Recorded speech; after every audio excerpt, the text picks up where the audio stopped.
Таласта баягы Лебединовка мектебинде гимназия номер 1 мектеп боюнча айткым келип турат да мына жерде. Бул жерде Алмаз Акынжанович 24 ата-эне ушу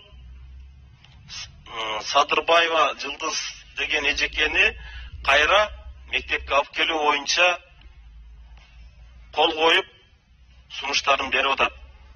Ушу номер 1 мектеп боюнча ушуну ишин текшерүүгө алуу ошол эле коомдук активисттер чыгып атат. Мугалим 30 жылдык стажы бар мугалимди ошол жерде жанагы балдар, тентек балдар сөгүп, ушунчалык бир жаман сөздөр менен айтып кеткен да. Ага болушуп ата-энеси дагы жаман сөздөр менен сүйлөп атат. Ошондуктан мугалимдерди сыйлабаган коом эч качан өнүкпөйт.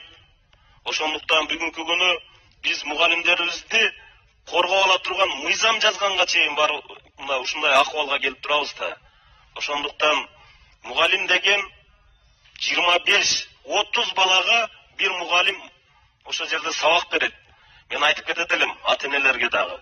Ар бир ата-эне үйдө баласына тарбияны бериш керек.